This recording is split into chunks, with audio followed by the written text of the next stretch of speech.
제가 고등학교 3학년 입시를 앞두고 운동을 하다가 심하게 다치고 건강에 이상이 생기기 시작했습니다. 그래서 한 3년 동안이나 제가 인생에 대해서 고민을 하게 되었습니다. 그러던 차에 어느 날 하늘의 음성을 들었어요. 너 통일교를 한번 알아봐라. 그래서 통일교를 알아봐가지고 저는 교회에 입교를 하게 되었습니다. 그때가 1965년 9월 초였습니다. 참 아버님께서는 세계 순회를 하시면서 성지 책정을 하셨던 그 해였습니다. 참 아버님께서는 전 세계의 성지를 책정하시고 한국으로 돌아오는 길에 필리핀 마닐라에서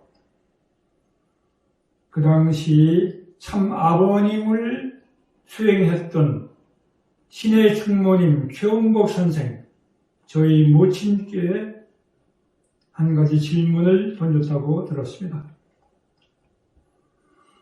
아들 삼형제가 있다고 들었는데 어떻게 지내고 있는지 알고 지냈느냐, 그런 질문을 던졌는데 신의 충모님은 솔직하게 말씀드리기를 제가 집을 나온 지 10년이 넘었습니다. 그러나 한 번도 본 적이 없었고 만난 적도 없었고 전화통화 한 번도 한 적이 없습니다. 어떻게 지내는지 모르고 지냅니다. 그렇게 솔직하게 말씀을 드렸더니 참 아버님께서 대답하시기를 아들 중에 한 사람이 들어올 때가 되었다. 그런 예언을 하셨다고 들었습니다. 바로 그 당시에 제가 원리 말씀을 듣고 있었습니다. 이렇게 저는 참 아버님의 배려와 정성 가운데 들어왔다고 생각이 되기 때문에 저는 참 아버님을 믿음의 아버지로 모시고 있습니다. 저는 누가 전도를 한 사람이 없어요. 스스로 제 발로 말씀을 듣고 통일교에 입교를 하게 되었습니다.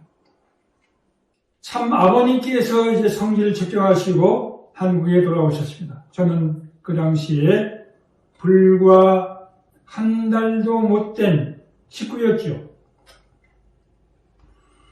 어느 날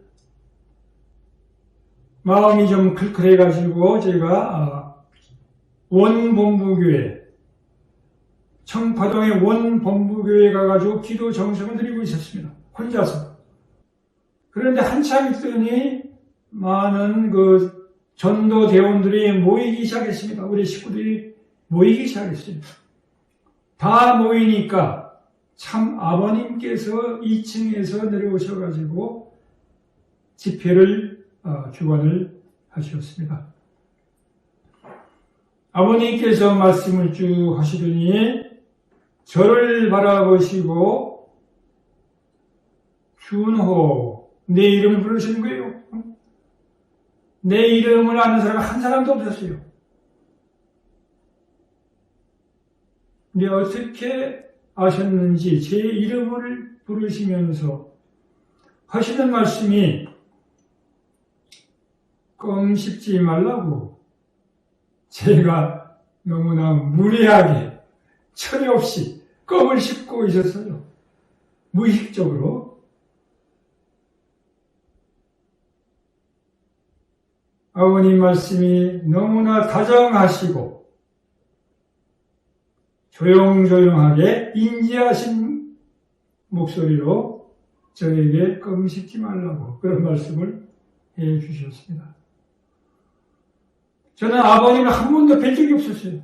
그런데도 아버님은 나를, 내 얼굴을 기억하시고 내 이름을 기억하시고 준호 껌 씹지 말라고. 이것이 아버님께서 저에게 주신 첫 번째 말씀입니다.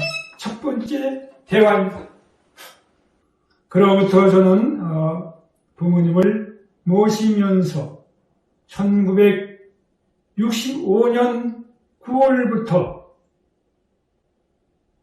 금년으로 57년 부모님을 모시면서 부모님께서는 우리를 친자식 이상으로 대하십니다. 그러한 경험을 절절하게 느끼고 경험을 했습니다. 참 부모님께서 우리에게 주신 휘호 중에 아주 귀한 휘호가 있습니다. 충효지도는 만승지원이다. 충효의 길이 모든 것을 이기는 으뜸이다. 감사합니다.